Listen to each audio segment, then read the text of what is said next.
मैंने हक और सच का साथ दिया। मैंने लोगों को वही बताया जो जानना उनका हक था। लोग अक्सर ये पूछते हैं, क्या इस मुल्क में सच बोलने की आज़ादी है? मैं बोलता हूँ, चाहे बढ़ जाए जितना भी अंधेरा, रोशनी अपना रास्ता ढूंढ लेती है। आपको कोई भी कैद कर सकता है, लेकिन हक और सच का रास्ता कोई नहीं रोक सकता। सच की आवाज़। अब तक डॉक्टर दानिश के साथ।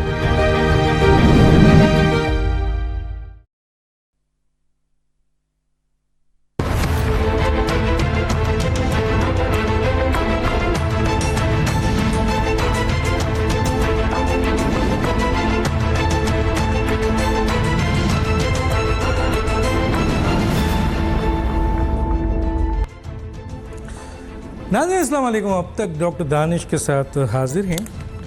आज ऐलान हुआ है हुकूमती तरफ से कि जी 8 अगस्त को ये असम्बली तोड़ दी जाएगी। हालांकि इस असम्बली की जो मुद्दत है वो 12 अगस्त है।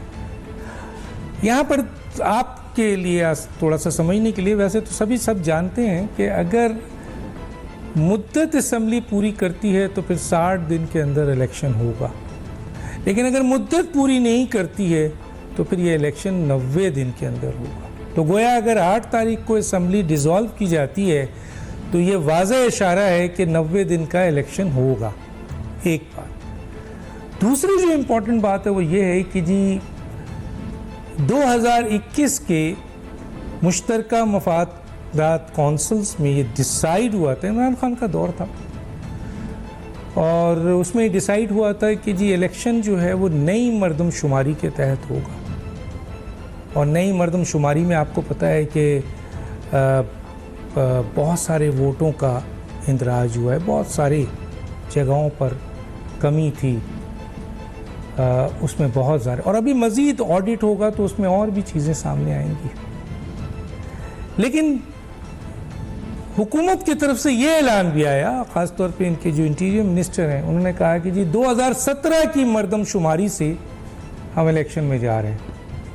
अब आपको पता है कि 2017 की जब ये बात आई थी कि जी 8 या 12 को डिज़ोल्व हो रहा है और उसके बाद इलेक्शन जो है वो 60 दिन या 90 दिन के अंदर होंगे, तो हमारी जो एक सवाल था वो ये था कि गज़ट नोटिफिकेशन तो हुआ नहीं है नई मर्दमशुमारी का, हालांकि सुना है कि कंप्लीट हो चुकी है।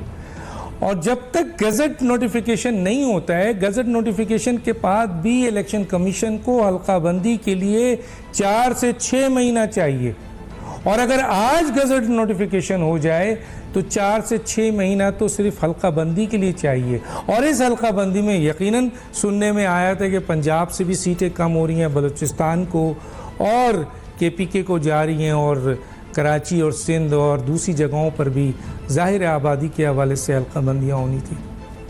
लेकिन हुकूमत ने इस मसले को हल कर दिया, क्योंकि हम तो ये सवाल उठा रहे थे कि अगर आप 12 अगस्त को डिज़ोल्व में जाते हैं या उससे पहले करते हैं तो गज़ट नोटिफिकेशन हुआ नहीं है, 21 की मुश्तरका मफादात कौंसिल का फैसला रखा है, तो उसका क्या होगा फिर?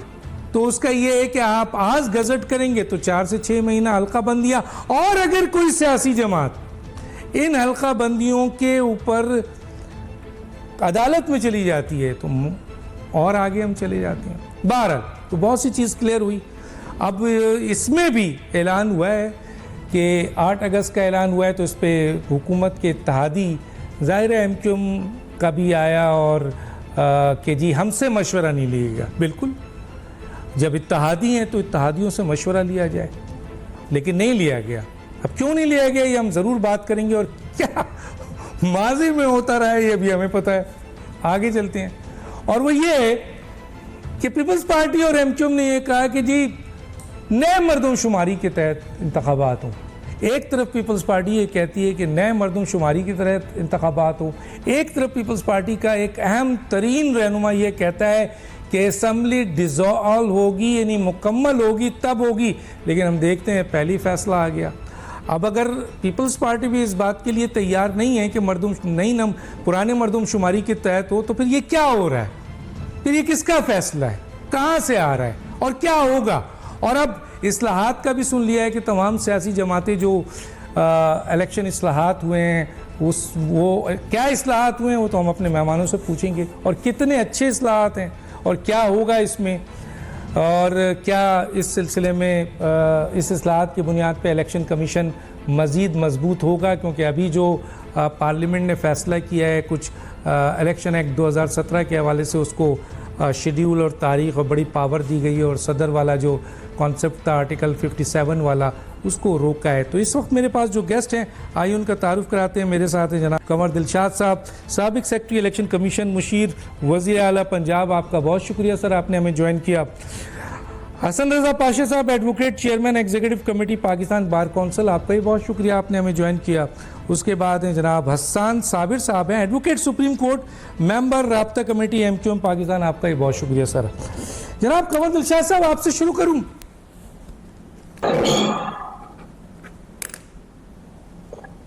जी कमर दिलशाद साहब मेरी आवाज आ रही है?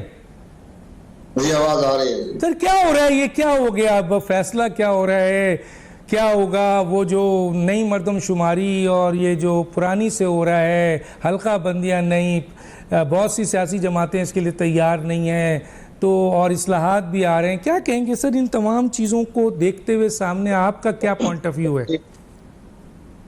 डॉक्टर साहब, सबसे बड़ी अहम बात यह है कि जो आपकी जो मर्दमशुमारी, नई मर्दमशुमारी, पुरानी मर्दमशुमारी का जो पंडोरा बॉक्स खुला है, ये अजीम और गरीब इलेक्शन एक्ट में शामिल कर दिया गया। माजी में आप ये देखें कि 1981 में मर्दमशुमारी हुई, इसके बाद 98 में मर्दमशुमारी हुई, 91 भी गुजर गया और 98 में 20 साल तकरीबन 19 साल बाद मर्दमशुमारी हुई। उसकी बेस पे 2002 में हल्का बंदियां हुई और वो उसी 2002 के इलेक्शन भी हुए, उसी हल्का बंदी से 2008 के भी हुए और 2013 के भी हो गए। अब एक नया पंडोरा बॉक्स खोल दिया, हर तीसरे साल में आपकी मर्दमशुमारी हो रही। इंटरनेशनल तौर पर जो ज़ाब्ता बना है सेंसस के बारे में, पॉपुलेशन का जो होती है मर्दमशुमारी, वो 10 साल बाद होती है। अब यहाँ हर तीसरे साल उन्होंने मर्दमशुमारी का एक सिलसिला शुरू कर दिया और इसके साथ इस लिहाज से ये जो 2017 2010 में मर्दमशुमारी ड्यू थी, हमने सब तैयारी मुकम्मल कर दी, उसमें फेडरल सेक्रेटरी था, तो अचानक फेडरल गवर्नमेंट ने हुक्म जारी कर दिया यदि पॉपुलेशन जो है खाना शुमारी नहीं होगी, मर्दमशुमारी नहीं होगी। वो 2010 की मर्दमशुमारी 2017 में हुई, यानी जो 98 में मर्दमशुमारी हो रही थी वो जाके 2017 में हुई और सुप्रीम कोर्ट ऑफ पाकिस्तान हुक्म के तहत वो जल्दबाजी में की गई। इस पर हमारे दोस्त हैं MQM के, उनको भी तहफ़्फ़ुज़ात था और वाकई वो तहफ़्फ़ुज़ात दुरुस्त थे, उसमें गड़बड़ हुई थी 2017 की मर्दमशुमारी में और वो बाकायदा टेंडरिंग भी हुई और नाक़िस मर्दमशुमारी थी 2017 की। उसके ऊपर जब बहुत ज़्यादा डिमांड हो गई तो फिर मुश्तरका मफादात कौंसिल में फैसला हुआ, शायद का कारोबासी प्राइम मिनिस्टर थे कि जनाब इसका थर्ड पार्टी से अलग करवाएं और 5% का जो है वो पूरे पाकिस्तान भर में करवाएंगे, और थर्ड पार्टी का भी नहीं हुआ और 5% भी नहीं हुआ। उस पर उन्होंने ये फैसला किया, जो इमरान खान की गवर्नमेंट आई तो उन्होंने किया, मुश्तरका मफादात कौंसिल ने मार्च 2021 में फैसला किया कि नए सिरे से डिजिटल मर्दमशुमारी होगी। बड़ा अच्छा आइडिया था, लेकिन बहरहाल असद दोबारा भी इसके बारे में बड़ी स्टेटमेंट देते रहे और ख्याल ये था कि ये 31 दिसंबर 2022 को मुकम्मल हो जाएगी। yes. तो 2022 भी गुजर गया और वो नहीं हो सकी। इलेक्शन कमीशन बार बार को खत लिखता रहा कि ना मर्दमशुमारी कोई तौर पर हमें रिजल्ट पेश किया जाए, नहीं हुआ। 30 मार्च की डेट हुई, 30 अप्रैल की हुई, 30 मई, 30 जून, अब 30 जुलाई में गुजर रहा है। तो ये तो महकमा शुमारियात ने 35 करोड़ रुपए ज़ाया कर दिया और जब उसकी जरूरत पेश आई मर्दमशुमारी के रिजल्ट की तो वो नाक़िस थी। MQM ने भी इस पर तहफ़्फ़ुज़ात का इज़हार किया, सिंध गवर्नमेंट ने भी किया, बलोचिस्तान ने भी किया। तो ये भी एक ऐसी नाक़िस मर्दमशुमारी, डिजिटल मर्दमशुमारी, वो भी नाकाबिल कबूल थी, जिसकी बना पर इलेक्शन कमीशन को खैर खामोश है। अभी तक उसने पॉलिसी मैटर तो नहीं देना, ये तो वफाकी हुकूमत ने पॉलिसी मैटर देना है। अब वफाकी हुकूमत ने अच्छा एक और बड़ी अहम बात है कि ये डिजिटल मर्दमशुमारी लेट होने का नुकसान कैसे हुआ। अब उसमें 4 सीटें, जब उसकी बलोचिस्तान की आबादी बढ़ गई yes. और बलोचिस्तान की आबादी बढ़ गई तो 4 सीटें जो थी तो पंजाब से कम होनी थी। यस 3 सीटें बलूचिस्तान, एक इस्लामाबाद को दे रही थी कैपिटल को। यस उसके लिए कानून साजी भी आर्टिकल 51 हमारे दोस्त हसन रजा साहब बैठे हुए हैं, वो तशरीह कर देंगे कि भाई आर्टिकल 51 का सेक्शन 5 में लिखा हुआ है कि भी आपने अगर मर्दमशुमारी का जो लास्ट रिजल्ट आए उसकी बुनियाद पर दोबारा रियल एलोकेशन की जाएगी, तो वो कहाँ से करेंगे? आपके पास कुछ सर्टिफिकेट नहीं है। अब जो फैसला किया है कि उसको हम छोड़ देते हैं, जो हमारी पुरानी मर्दमशुमारी है जिस पर इलेक्शन कमीशन ने 5 अगस्त 2022 को अंकबंदी करवा ली थी, उसमें हम इंतखाबात करवा देते हैं। तो इंतखाबात हो जाने दें खामोशी के साथ, इसमें मर्दमशुमारी का रिजल्ट बाद में आता रहेगा। तो ये सारे मामला हो गए हैं और इलेक्शन कमीशन पाकिस्तान ने अपनी तैयारी मुकम्मल कर ली है। 8 अगस्त को असेंबली डिसॉल्व होती है तो 90 दिन जो मिलेंगे उसमें सियासी पार्टियों में ज्यादा फायदा है। वो पार्लियामानी बोर्ड टिकट अवार्ड करना, उसके बाद इलेक्शन कैंपेन चलाना, तो ज्यादा वक्त मिल जाएगा। और अगर 60 दिन होती है तो उनको 22 दिन मिलेंगे इलेक्शन कैंपेन के लिए, अगर 90 दिन होता है तो 35 दिन मिलेंगे। तो ये सारे मामला तो इसका मतलब ये हुआ ना सर, जो मैंने कहा कि जी 8 अगस्त का तो उन्होंने ऐलान कर दिया, अब तक का ऐलान है, अगर ये ऐलान है फाइनल तो फिर 90 दिन में इलेक्शन होंगे, और ये ऐलान है कि 2017 के सेंसस के तहत इलेक्शन होंगे, ठीक है ना सर? तो अब ये है कि इसके ऊपर जाहिर है रिजर्वेशन है, एमक्यूएम का उनके नुमाइंदे बैठे हैं, मैं बात करूंगा। पहले ज़रा हसन रज़ा पाशा, मैं इस्लाहात पे आऊँगा सर, सेक्रेटरी साहब आपसे बात करूंगा। हसन रज़ा पाशा साहब, ये क्या हो रहा है सर? डिजिटल आपके मर्दमशुमारी, और फिर सही कहा उन्होंने कि दुनिया भर में 10 साल में होता है, चैलेंज ही हो गया डिजिटल, फिर मुश्तरका मफादात कौंसिल का फ़ैसला आ गया, फिर गज़ट नोटिफिकेशन नहीं हुआ, फिर हल्का बंदियों का मामला, फिर हुकूमत 2017 पे चली गई और 8 अगस्त बता दिया। इसका मतलब ये है कि 90 दिन में इलेक्शन हो रहे हैं। कैसे देखते हैं इन मामलात को सर? डॉक्टर साहब, जहाँ तक तो मर्दमशुमारी का ताल्लुक है, ये बहुत इम्पोर्टेंट चीज है अगर इलेक्शंस को मद्देनजर रखा जाए। और मैं समझता हूँ कि इसमें जो एमक्यूएम ने जो स्टैंड लिया है, आज खालिद मकबूल सिद्दीकी साहब की प्रेस ब्रीफिंग मैंने सुनी, उसमें उन्होंने कैटेगरिकली ये कह दिया कि इलेक्शंस जो अगर करवाने हैं तो नई मर्दमशुमारी पे कराएं, और इसके लिए अगर इलेक्शन को डिले भी करना पड़े तो कोई हर्ज नहीं। सिर्फ एक चीज पे हमें ऑब्जेक्शन है, डिले वाली बात पे। हम नहीं चाहते कि पहले भी पंजाब और केपी में इलेक्शन डिले हुए और इस बुनियाद पे इलेक्शन डिले किए जाएं, लेकिन अगर नई मर्दमशुमारी के नतायज के मुताबिक इलेक्शन करवाने हैं तो फिर यकीनन जिस तरह आपने फरमाया और कंवर दिलशाद साहब ने भी फरमाया कि हल्का बंदियां नए सिरे से होंगी, और नए सिरे तो इसके लिए 4 से 5 महीने कम अज कम चाहिए। और अगर आप ये समझते हैं कि नहीं हमने 2017 वाली साहब जो मर्दमशुमारी है उसके तहत करने हैं, तो फिर अभी जो एक्सरसाइज की है मर्दमशुमारी की, ये क्यों की है? या तो ये इसको भी डिले कर देते, हालांकि इसको डिले करना ज्यादा आसान था, लेकिन अब होने के बाद उसका गजट नोटिफिकेशन करना ज्यादा आसान है, क्योंकि एक प्रोसेस आप मुकम्मल कर चुके हैं और एक पॉलिटिकल पार्टी की स्टेटमेंट आ गई है कि इसी पे होने चाहिए। तो लेकिन दूसरी तरफ अगर देखते हैं तो मुझे जो पीडीएम की बाकी जमातें हैं, जो मेन नून और पीपल्स पार्टी, वो नजर आ रही है कि वो इलेक्शन के मूड में है, 90 दिन के बाद इलेक्शन करवाने के मूड में है। कि अगर असेंबलियां तहलील हो जाती हैं अगस्त में, 8 अगस्त को जिस तरह की डेट आज अनाउंस हुई है, तो फिर नवंबर में इलेक्शन होने हैं, तो ये इलेक्शन करवाना चाहते हैं, क्योंकि इनके लिए भी ये आइडियल टाइम है। इससे बेहतर शायद इनको टाइम ना मिले जो इस वक्त के हालात हैं, खास तौर पे 9 मई के बाद जो मुल्क की सूरत हाल बनी है और एक पॉलिटिकल पार्टी टूट का शिकार हुई है, उसकी कई शाखें बन गई हैं, कई पार्टियां बन गई हैं, और जो इलेक्टेबल्स उन्होंने 2018 में उनको गले लगाया था, आज वो इलेक्टेबल्स किसी और दीवार की बंडेर पे बैठे हुए हैं, किसी और पार्टी के मेंबर बन चुके हैं। तो ये इलेक्टेबल्स की को माइनस करके जब वो पार्टी जाएगी तो ये फिर थोड़ा सा मुश्किल हो जाएगा। तो मैं समझता हूँ कि मुस्लिम लीग नून और पीपल्स पार्टी के जो स्टैंड है कि इस वक्त हमें इलेक्शन में जाना चाहिए, ये बिल्कुल एक आइडियल टाइम है उनके लिए और लगता है कि इलेक्शन वेल इन टाइम ही होंगे। ठीक है, मैं ज़रा हसन साबिर साहब की तरफ आता हूँ। एमक्यूएम का क्या पॉइंट ऑफ व्यू है अगर नए मरदमशुमारी के हवाले से ना हो और 2017 के लिहाज से हो? डॉक्टर साहब, मरदमशुमारी हमारी रेड लाइन है और एमक्यूएम ने इस सारे इशू को इतना हाईलाइट किया है कि हमने उसको अपनी ज़िंदगी और मौत का ही मसला डिक्लेयर किया है। इस शहर के साथ जो अज़ल से ज़्यादती होती आ रही है वसाइल और हुकूक और उसकी तकसीम के मुतालिक है। मरदमशुमारी को सिर्फ रिलेट कर दिया गया कि इस मरदमशुमारी की वजह से सीटों का तनासुब कुछ चेंज हो जाता है मुल्क के अंदर, और वही रेशो अगर कराची में अप्लाई होगा तो सिंध का शायद 50% डिक्लेयर हो जाएगा कि कराची में रहता है और सीट्स जो है वो चेंज हो जाएंगी।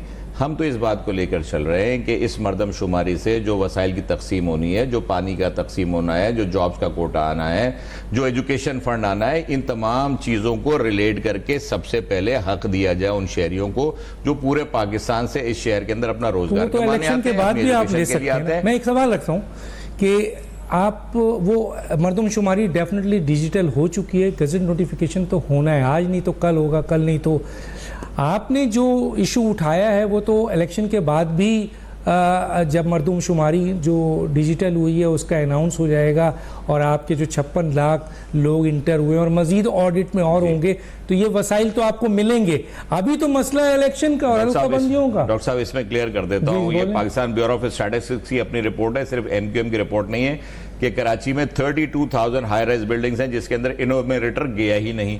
डिजिटल मरदमशुमारी का जो फार्मूला तय हुआ था उस फार्मूले पे काम नहीं हुआ। उसके बावजूद आपने 56 लाख एंट्री करा ली सर। उसके बावजूद 56 लाख एंट्री कराई नहीं कराई? 56 लाख एंट्री हमने नहीं कराई, उन पे हमने ये बात हमने दरखास्त की, हमने पाकिस्तान ब्यूरो ऑफ स्टैटिस्टिक्स को लेटर्स लिखे, प्राइम मिनिस्टर के साथ जब 20 से ज्यादा सर इजाफा वो भी ना नहीं, मैं कह रहा हूँ कम हुआ है, 3.5 करोड़ लोग हैं, लेकिन इजाफा हुआ है सर, इजाफा बतदरीज हो रहा है। आज भी देखिए शहर के अंदर मेरा सवाल आप समझने की मैं उसकी गुजारिश आपसे कर दूं क्योंकि बैकग्राउंड जान लेना जरूरी है। जो लोग आपके सामीन हैं, जो आपके नाजरीन हैं, वो जान लें कि कराची के अंदर जो जुल्म ज्यादती होती रही कि 32,000 हाई राइज बिल्डिंग्स के अंदर इनोमिनेटर नहीं गया, उसने जाके चेक नहीं किया कि इलेक्ट्रिक के रेजिडेंशियल मीटर्स की तादाद इस शहर के अंदर 35 लाख से ज्यादा है और जिसके अंदर वो कुंडा सिस्टम शामिल नहीं जो शहर के अंदर रेजिडेंशियल एरियाज के अंदर अलॉट हुआ है। अगर उसको भी अगर कैलकुलेट करके एक फार्मूले से तय कर लिया जाता तो 4 लोग अगर 35 लाख में डालते तो 2 करोड़ हो जाती सर, 2 करोड़ से ऊपर निकल जाती है आबादी। लेकिन मेरी गुजारिश है कि वो 2 करोड़ की आबादी पर भी हम इन्हिसार नहीं कर रहे। हमने अब जब प्राइम मिनिस्टर साहब से मीटिंग की, एहसन इकबाल साहब से और ब्यूरो ऑफ स्टैटिस्टिक्स के चेयरमैन साहब से, तो कराची के अंदर ऑडिट हुआ जो कि 2018 में अभी कंवर दिलशाद साहब जो बता रहे थे कि 18 में तय हुआ था, 17 में तय हुआ था कि इस मरदमशुमारी का 5% कराची के अंदर ऑडिट होना चाहिए, जो एमक्यूएम की डिमांड थी। उस वक्त नहीं हुआ। 2021 के अंदर सीसीआई के इजलास हुए और एमक्यूएम ने उस इजलास के अंदर अपना डिसेंडिंग नोट लिखा इस शर्त के साथ कि इस 2023 के इलेक्शन से पहले इस पूरे पाकिस्तान के अंदर एक मरदमशुमारी होनी चाहिए, उस मरदमशुमारी के ऊपर ही नेक्स्ट इलेक्शन होना चाहिए। अब देखिए ये काम जो इस वक्त है, सबसे अहम यह है कि जब पाकिस्तान की आबादी बढ़ गई मजीद 5 साल के अंदर, एक ऑलरेडी डिले था 98 से लेके जो 2008 में मरदमशुमारी 2008 में होनी चाहिए थी, वो 2017 में जाके 19 साल के बाद सुप्रीम कोर्ट के ऑर्डर के बाद, तो जब ये मरदमशुमारी हुई और डिलिमिटेशन करी और वो डिलिमिटेशन उस रिजल्ट के ऊपर, उस सेंसस के रिजल्ट पे की, आज से 1 साल पहले मई 2022 में वो डिलिमिटेशन की गई। लेकिन अब जो मरदमशुमारी हुई है उसका रिजल्ट सर नोटिफिकेशन ऐसे नहीं आना है, इसको असल में पार्लियामेंट में पेश होना है सर। ये पार्लियामेंट में जब पेश होगा और वहां से जब इसको जैसे 2018 में प्रोविजनली, हमारी डिमांड ये है कि प्रोविजनली एक्सेप्ट करे ये असेंबली खत्म होने से पहले, इस रिजल्ट को मुरतब करे ब्यूरो ऑफ स्टैटिस्टिक्स, इस मुरतब करने के बाद इसको इसी पार्लियामेंट में पेश करे, ये पार्लियामेंट इसको प्रोविजनली जो जैसे 2018 में एक्सेप्ट हुआ था उसी तरह एक्सेप्ट करे और 4 महीने का टाइम अगर है तो 4 महीने नहीं 5 महीने भी लग जाए, लोगों को उनका हक दे दीजिए। पूरे पाकिस्तान का मसला है, सिर्फ कराची का मसला एक चीज़ यहाँ पे बहुत इंपॉर्टेंट बात की, बड़ी अच्छी बात की, सिर्फ कराची ने पूरे पाकिस्तान में आबादी का मसला है, बलूचिस्तान भी है, केपीए छोटे सूबे का ज़्यादा है। मैं जो आपके पॉइंट से उठाया है सवाल, उसका ज़रा सा मुझे 1 मिनट के अंदर जवाब दीजिए कि वसाइल की तकसीम के हवाले से जो बात आप कर रहे हैं, सेंसस हो गया है, कंप्लीट हो चुका है, ऑडिट भी हो रहा है जैसे आप चल रहे हैं, इजाफा भी हो रहा है, तो ये वसाइल जो है इलेक्शन के बाद भी तय हो सकते हैं। लेकिन क्या इस वक्त जो मैटर है, जो सबसे इम्पॉर्टेंट है, वो है कि अगर नए मरदमशुमारी के तहत जाते हैं तो उसमें तो फिर ये लिमिटेड टाइम में इलेक्शन नहीं हो सकते हैं। जैसे कि डॉक्टर खालिद मकबूल साहब का वो स्टेटमेंट सुना रहे हैं, मैंने नहीं सुना है, वो ये कहते हैं कि इलेक्शन डिले होता है लेकिन मरदमशुमारी के तहत नई मरदमशुमारी के तहत नहीं मरदमशुमारी। डॉक्टर साहब, मैंने वसाइल की तकसीम का इसलिए आपके सामने इस वक्त बिल्कुल कि हम सेंसस को वहां से लेके चलते हैं और पूरा पाकिस्तान की जितनी पॉलिटिकल वो मिलेगा वो दूसरी तरफ अगर उस पे फाइट करते रहेंगे। आप अगर 8 सीट के बजाय 25 सीट ले आएंगे इलेक्शन में तो फिर आपकी जो ताकत होती है वजारत उज़्मा में वो फिर आपकी बात भी सुनी जाएगी। वो बढ़ेगी। मैं आगे बात करूंगा। हल्का बंदियों के साथ जब चलेंगे उन अभी इलेक्शन की बात करेंगे सर, हम इलेक्शन के खिलाफ नहीं है, हम इलेक्शन चाहते हैं, हम टाइम पर इलेक्शन चाहते हैं, लेकिन हम मरदमशुमारी को भी टाइम पर चाहते हैं। आज ये नहीं मरदमशुमारी आपकी डिमांड है हमारी, इसलिए अगर नहीं मिली, मैंने गुजारिश अगर नहीं मिली सर, एक छोटी सी लाइन आपकी इजाजत से कि 2022 में 2021 में जब सीसीआई के इजलास में डिसेंडिंग नोट के साथ एमक्यूएम ने ये कंसेंट दिया था और उसमें ये हमारी डिमांड थी और उस डिमांड को फुलफिल करने की वजह से ये 5 साल में 2017 की पूछा गया कि 8 अगस्त आपसे पूछा गया 8 अगस्त का सवाल समझने की कोशिश करें। आपसे पूछा गया कि 8 अगस्त को हम असेंबली सर, ये तो मेरे ख्याल में उनको आपस में भी शायद अभी इस चीज की कंफर्मेशन नहीं है, क्योंकि मैं उनके मिनिस्टर का ही देख रहा था बयान कि उन्होंने कहा कि अभी कोई तय नहीं किया। मिनिस्टर को छोड़े सर, उन्होंने भी कहा कि अभी तय नहीं किया। मिनिस्टर तो जाहिर नहीं दे सकते ना। आसिफ जरदारी और नगर शहबाज शरीफ, नवाज शरीफ और मौलाना फजल रहमान ने फैसला कर लिया है तो उनके मिनिस्टरों तक तो बात नहीं पहुंचेगी। आपके तो चीफ नहीं है, बिल्कुल नहीं पूछा, बिल्कुल नहीं पूछा, इसमें कोई दो राय जब यहाँ नहीं पूछे तो आगे क्या होगा। मैं इसीलिए मैं कह रहा हूँ कि आप समझते हैं कि आप इसी पे स्टैंड करेंगे कि हम इस बात पर अपने स्टैंड करेंगे। हम जिस कॉर्नर पे हमें जाना होगा हम अदालतों में भी जाएंगे। हम उस चीज का एग्रीमेंट जो गवर्नमेंट ने किया है उसको लेके भी ठीक है। एक छोटा सा ब्रेक लेते हैं नाज़रीन, फिर वापस आते हैं।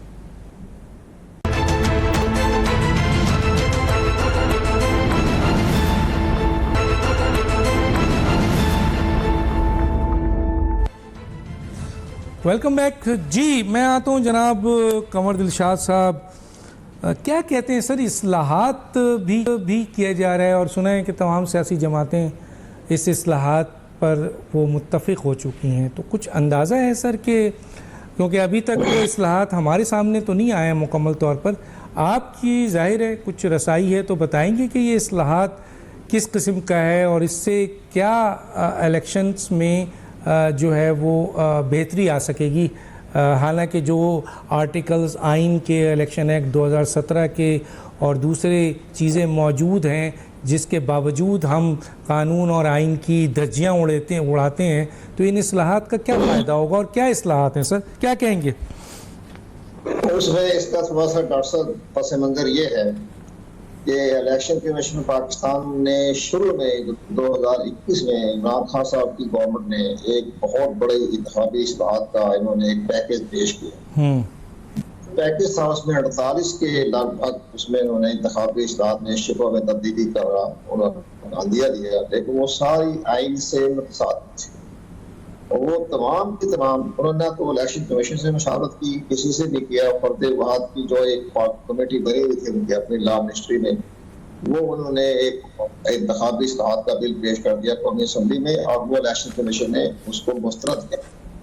उसमें आप हैरान होंगे डॉक्टर साहब, हमें समझ नहीं आई साहब का हुकूमत कैसा उनके दिमाग थे, क्या उनका सोच थी। उन्होंने इंतखाबी फरिश्तों की इख्तियारात जो हैं, जिसमें तकरीबन 15-16 शिके हैं इंतखाबी इस्लाहात के, इंतखाबी फरिश्तों के बारे में, वो सब की सब नादरा के हवाले कर दिया। और इलेक्शन कमीशन बेबस इदारा हो रहा है, रह गया। सबसे बड़ी ताकत जो इलेक्शन कमीशन के पास है वो डिलिमिटेशन है और एक इंतखाबी फरिश्ते हैं, बाकी तो सारे इंतजाई मामला ही होते हैं। तो सारे इंतखाबी फरिश्तों की तमाम तैयारियां थी वो नादरा के चेयरमैन साहब के हवाले कर, और उसमें आप हैरान होंगे कि बड़ी ऐसी सेंसिटिव किस्म की शिकें थी, यानी गैर मुस्लिम जैसे हुक्मरां है, कादियानियों की एक अलहदा बंदी है, इंतखाबी फरिश्ते, वो सब के सब नादरा के हवाले। तो फिर इलेक्शन कमीशन ने बड़ा सख्त स्टैंड लिया, हमने भी इस पर तमाम चैनलों पर सख्त आवाज उठाई। तो इलेक्शन कमीशन ने मुस्तरद कर दिया कि ये तो आइन के आर्टिकल 219 की खिलाफ वर्जी है, इसमें लिखा हुआ था कि भी इंतखाबी फरिश्ते बनाना इलेक्शन कमीशन की जिम्मेदारी। तो वो भी और बहुत सी बातें थी जो कि उन्होंने इलेक्शन कमीशन ने कहा कि उसमें 28 ऐसी थी शिकें जो कि आइन से मुतसादिम थी। वो इलेक्शन कमीशन ने मुस्तरद कर दिया, बहस चलती रही। अब आगे चले, खत्म बात हो गई, नया आ गई पैकेज, नई गवर्नमेंट आ गई। अब उसके बाद ये हुआ सबसे बड़ी जो आया इंतखाबी इस्लाहात के हवाले से खत्म बात हो गई। लेकिन जिस इलेक्शन कमीशन ने 30 अप्रैल को जो पंजाब में इलेक्शन कराने का शेड्यूल पेश कर दिया और चंद हफ्तों के बाद एस्टेब्लिशमेंट ने कहा, आर्मी की तरफ से भी आ गया, जनरल साहब की तरफ से भी आया कि भाई हम आपको 3.5 लाख का स्टाफ नहीं दे सकते, तो और गवर्नमेंट ने भी कहा हम आपको 21 तरफ नहीं देंगे। तो वो इलेक्शन कमीशन ने 22 मार्च को फैसला करके उसको 8 अक्टूबर तक ले गए। अब इसके दौरान सुप्रीम कोर्ट ऑफ पाकिस्तान ने क्या किया, बिला वजह कानून को सबने पढ़ा होता है, उन्होंने इलेक्शन कमीशन पाकिस्तान के फैसले को मुस्तरद कर दिया और 4 मई को, और इसके बाद उन्होंने कहा कि आप नहीं 4 अप्रैल को, और उसके बाद कहा कि आप 14 मई को इंतखाब हर सूरत में कराएं, गवर्नमेंट हम संगीन नतायज के लिए तैयार हो गए। उस पर इलेक्शन कमीशन पाकिस्तान ने कहा आप कौन होते हैं शेड्यूल देने वाले, शेड्यूल तो हमने देना है, आपने आईन में कहा लिखा हुआ है कि आप सुप्रीम कोर्ट शेड्यूल भी देगी, और सारे यानी कागजात नामजदगी से लेकर आगे वोटिंग की ट्रांसफर तक इजाजतनामा उन्होंने खुद ही पेश कर दिया सुप्रीम कोर्ट ने। ठीक है। तो फिर इलेक्शन कमीशन ने खत लिखा अब चेयरमैन सेनेट को, स्पीकर को असेंबली को और प्राइम मिनिस्टर पाकिस्तान, हमें इस अदलिया के गुलामी से बचाया जाए। जी सर। अदलिया ने जरबगाल बना लिया है। यस। अदलिया ने हमारे साथ ऐसे सलूक किया है कि हमें बेबस इदारा रहकर, उस पर उन्होंने इलेक्शन कमीशन ने कोई 40-50 के लगभग अपनी इंतखाबी इस्लाहात का एक तजावीज पेश की, जो अब सरदार याद सादिक की सरबराही में उस पर काम हो रहा है। ठीक है। उसमें बहुत सी शिकें, बड़ी अहम शिक तो वो हो गई कि आइंदा इंतखाबात की तारीख जो है वो प्रेसिडेंट पाकिस्तान से खत्म कर दिया और इलेक्शन कमीशन को इजाजत दी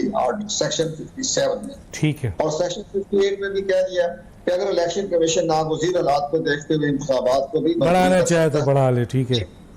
ये सारी बातें वो हैं जो अब सरदार याद सादिक की सरबराही में कमेटी बन रही है। इसमें बहुत सी शिकें अच्छी हैं जो मैंने अखबारात में देखा है।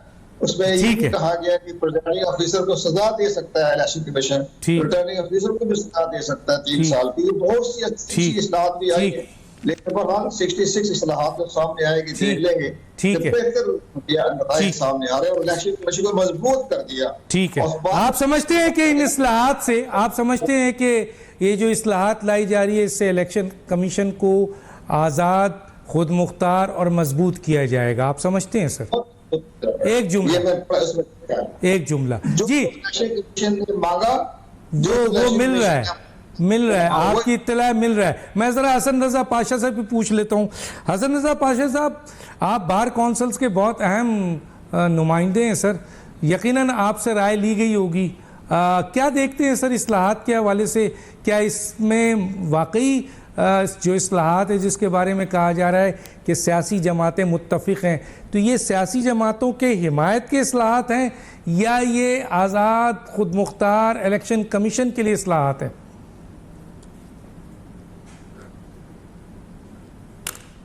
जी हसन रजा पाशा साहब को मेरी आवाज़ नहीं आ रही?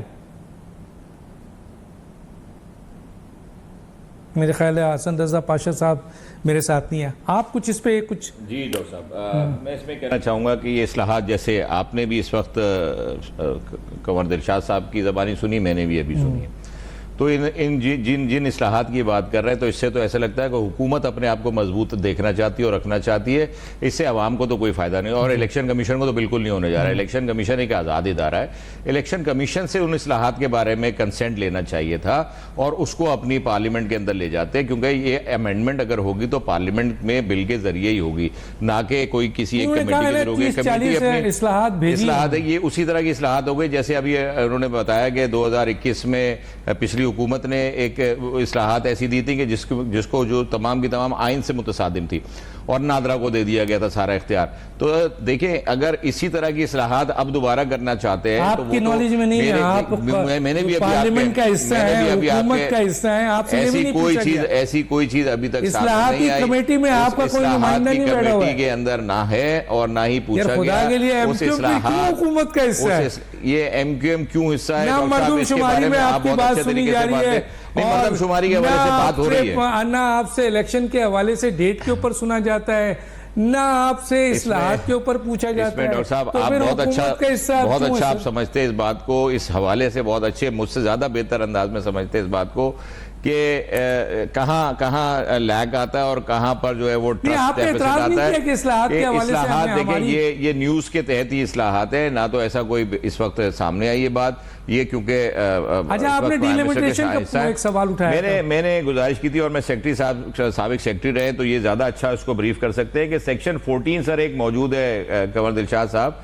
जो इलेक्शन एक्ट का हिस्सा है, आज भी अभी तक तरमीम उसके अंदर हुई नहीं है। तो मेरी गुजारिश है कि जो सेक्शन 14 है वो बड़ा क्लियर है, section 14 of the election act 2017 के अंदर मौजूद है कि इलेक्शन कमीशन को before commencement of election, next general election, at least 4 months before एक 13 काम करने, 13, जिसमें सबसे ऊपर दिया हुआ है डिलिमिटेशन ऑफ द कॉन्स्टिट्यूएंसीज और उसके नीचे दिया गया है इलेक्टोरल रोल्स के अंदर जो भी उसके अंदर एडिशन और डिलीशन होना होता है। ये 2 काम सिर्फ मैं गुजारिश कर रहा हूं, उसके बाद वाली जो डिटेल है उसमें तो फिर रिटर्निंग ऑफिसर, प्रिजाइडिंग ऑफिसर, उनकी अपॉइंटमेंट्स, उनकी ट्रेनिंग और उसके बारे में डिटेल दी गई है। उसके अंदर तीसरी इंपॉर्टेंट एक चीज है कि पॉलिटिकल पार्टीज की सिंबल अलॉटमेंट, पॉलिटिकल पार्टीज को सिंबल तो मिल गया है, उन्होंने इनलिस्टमेंट करवा ली, लेकिन हर साल हर इलेक्शन से पहले भी इनलिस्टमेंट के लिए दरखास्त इलेक्शन कमीशन तमाम पॉलिटिकल पार्टी से मांगता है। ठीक है। तो जो सेक्शन 14 है सर, उसको अगर इलाबोरेट कर देंगे तो अवाम के सामने भी डॉक्टर साहब से गुजारिश है कि अगर इस बारे में पूछे तो 1.5 मिनट आपके पास है कंवर दिलशाद साहब, इसका जवाब दीजिए, 1.5 मिनट आपके पास है। वो ठीक कह रहे हैं सर अकबर साहब की, वो मैंने सेक्शन 14 का हवाला दे रहे हैं, वो ठीक है, वो डिलिमिटेशन भी करनी पड़ेगी, उसके मुताबिक फैसला करना पड़ेगा। तो इलेक्शन कमीशन ने तमाम उसको मद्देनजर रखते हुए आपके 5 अगस्त 2022 को डिलिमिटेशन मुकम्मल कर दी थी। पहली डिलिमिटेशन हुई थी 2018 में, जिस वक्त शाहिद खान अब्बासी प्राइम मिनिस्टर थे, तो उसकी बेस पर इलेक्शन हुए 25 जुलाई 2018 को। उसमें इसको तमाम खामियों को दूर करने के लिए फिर उन्होंने दोबारा की। तो अब वो जो आपकी बात दुरुस्त है, वो सेक्शन 14 के तहत उन्होंने दोबारा डिलिमिटेशन कर दी। और वो जो 2018 में जो डिलिमिटेशन के तहत, तो आपको याद होगा पंजाब की 7 सीटें कम हो गई थी, 148 से 147। ये चीजें जो है, लेकिन मैंने सब उस टाइम बड़ा मुतालबा किया, लेकिन हमारे एमपीएम के दोस्त कासिम हसीब में मैंने कहा भाई आपके जो अपने मुराद अली शाह से कहें कि 2-3 सीटें जो आप सुबह खैर पख्तूनख्वा को दे रहे हैं पंजाब से लेकर, वो कराची को दे दें। तो कराची की सीटें बनती है 2-3, तो वो उस पर गौर ही नहीं किया, सोचा ही नहीं। मुराद अली शाह साहब खामोश रहे और एमपीएम की क़यादत भी खामोश रही। लेकिन बहरहाल अब सूरत आजकल आवाज उठा रहे हैं, लेकिन उस वक्त उठा रहे हैं आवाज जब बेचारे की आवाज जो है वो नक्कार खाने में तूती की आवाज है। उसकी इम्पोर्टेंस सिर्फ इतनी है कि ये आवाज़ हक उठा रहे हैं, लोगों तक पहुंचा रहे हैं, लेकिन करने वाले लोग, अब आप देख लेना, ना इस्लाहाती कमेटी में ये हैं, ना अगस्त का पूछा जा रहा है, 8 अगस्त का, ना सेंसस के हवाले से पूछा जा रहा है। एक छोटा सा ब्रेक लूंगा, फिर ज़रा हसन रज़ा पाशा साहब से इस्लाहात क्यों करूंगा, एक छोटा सा ब्रेक।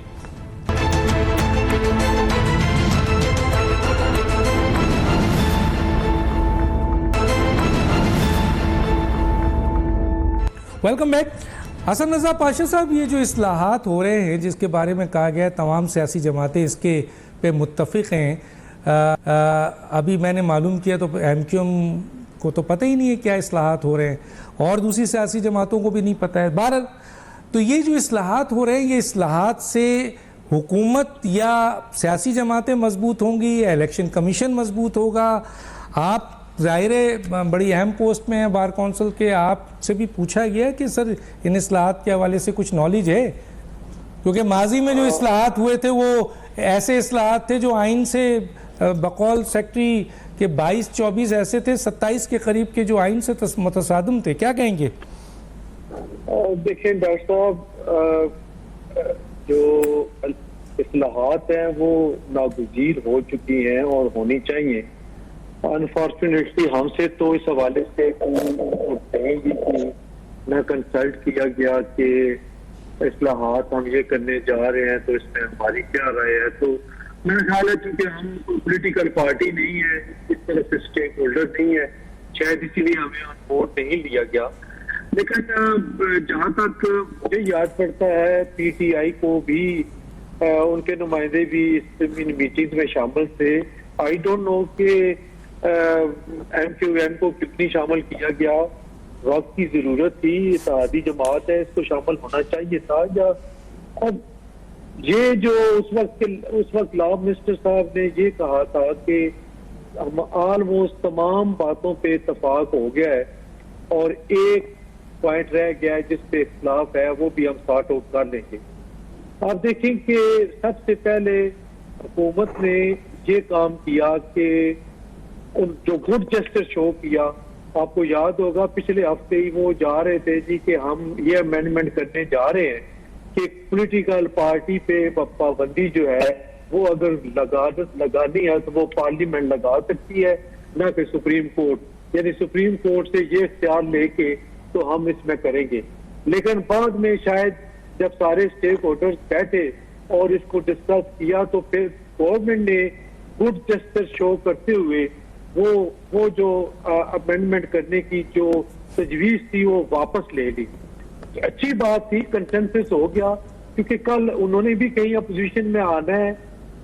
तो आज अगर ये एक गुड जेस्चर के तौर पे ये किया है तो ये बेटर सेंस प्रिवेल करती है, इसको अप्रिशिएट करना चाहिए। अब जो इस्लाहात का अब बिल्ली बाहर आएगी तो पता चलेगा। इस वक्त तक तो हमें नहीं पता कि किन किन पॉइंट्स पे डिस्कशन हुई और क्या इस्लाहात करने जा रहे हैं। लेकिन बहरहाल ये बात बिल्कुल जनाब की दुरुस्त है कि पहले जो इस्लाहात आई थी उसमें वो आइन से भी मुतसाज़म थी। आप देखते हैं कि क्या वो आइन के दायरे में रह के और कानून के दायरे में रह के की गई है या वो इनसे मुतसादम है। ये अब सामने आने पे ही कोई हतमी राय कायम की जा सकती है। ठीक है, आप कोई सवाल उठाना चाहते हैं कमर दिलशाद साहब से? अभी मेरे पास 1 मिनट मौजूद है। मैं सिर्फ गुजारिश ये कर रहा था कमर दिलशाद साहब से कि ये जो जल्दी, क्योंकि आपने मेरी वाली बात को सेकंड किया कि सेक्शन 14 जो है वो इस चीज़ के लिए है कि डिलिमिटेशन हो जानी चाहिए। ये डिलिमिटेशन जो 2022 में हुई थी सर, ये लोकल गवर्नमेंट के इलेक्शंस की वजह से हुई थी। उससे इन जनरल इलेक्शंस का शायद इनडायरेक्ट ताल्लुक हो सकता है, डायरेक्ट नहीं हो सकता। तो मेरी गुजारिश ये है कि ऐवानों में इस बात को उठाया जाए। MQ में इस बात को उठा रही है, फिर प्रोविजनली एक्सेप्टेंस की बात कर रही है कि ये जो ब्यूरो ऑफ स्टैटिस्टिक्स जो 19 तारीख के बाद जो रिजल्ट अनाउंस करेगा वो पार्लियामेंट में एक्सेप्ट किया जाए प्रोविजनली। जैसे 2018 का सेंसस जो है वो प्रोविजनली एक्सेप्ट हुआ था, तो आर्मी चीफ को भिजवा देना, फिर एक्सेप्ट हो जाएगा। तो वो डॉक्टर साहब, वो भी तो आर्मी चीफ के बाद हुआ था ना, आर्मी चीफ को भिजवा दें। वो ये कमर साहब से पूछना है, टाइम बिल्कुल का काम है। कमर साहब बहुत इंपॉर्टेंट पॉइंट है कि प्रोविजनली एक्सेप्ट तो पार्लियामेंट करे ना सर, चाहे एक्शन बाद में हो। बात बहुत लंबी हो जाएगी, फिर प्रोग्राम रखें। आखिरी 1 मिनट है सर। इसी पर मैं प्राइम मिनिस्टर इमरान खान को 16 खत लिखे थे कि जनाब हमने इसमें आइन की जो 51 में प्रोविजन का लफ्ज लिखा हुआ है उसको आपने फाइनल करना है, उसको तरमीम करें। तो उस पर उन्होंने कोई खत का जवाब नहीं दिया। वो 16 खत प्राइम मिनिस्टर को लिखे, 16 स्पीकर को, असेंबली को भी और चेयरमैन सेनेट को भी। अफसोस की बात है इतने बड़े आईनी इदारे के सरबराह के खतों को जवाब नहीं दिया। जब ये असेंबली डिसॉल्व की अपने इमरान खान साहब ने और चीफ जस्टिस पाकिस्तान ने जब चीफ इलेक्शन की रात को 11 बजे तलब किया तो उन्होंने वो सारी फाइल पेश की कि जनाब हम तो इसमें तरमीम करना चाहते थे, इन्होंने हमारे किसी खत का जवाब नहीं दिया जिसकी वजह से हम हल्का बंदी नहीं करवा सके। तो अब ये हम इसलिए हम तो 6 महीने 8 महीने आपसे एक्सटेंड की दरख्वास्त कर रहे हैं। उसके ऊपर फिर चीफ जस्टिस पाकिस्तान ने वो असेंबली बहाल कर दी, उसको इमरान खान के हुक्मनामे को उन्होंने मुस्तरद कर दिया कि भी कमाल है, तुम्हें खत का जवाब ही नहीं दिया, आए में तरमीम ही नहीं तुमने की आर्टिकल 51 में। ये सारी बातें आपके सामने मौजूद है। लेकिन बहरहाल अब हम ये चाहते हैं कि जो हमारे दोस्त ने सही कहा सर अकबर साहब ने, सर इजरा गुजारिश ये है कि ये जो आप इस्लाहात करना चाहते हैं आवाम को तो दिखाएं, आवाम को मुतरफ करें, अखबारात में इश्तिहार की शक्ल में दें ताकि पता तो देखे सर, देखे बिल्ली तो आने दे। उन्होंने कहा है थैले से बाहर कि ये इस्लाहात सियासी जमातों को मजबूत करती है या ये इस्लाहात इलेक्शन कमीशन को करती है। तीनों मेहमानों को बहुत शुक्रिया। दीजिए, अल्लाह हाफिज़।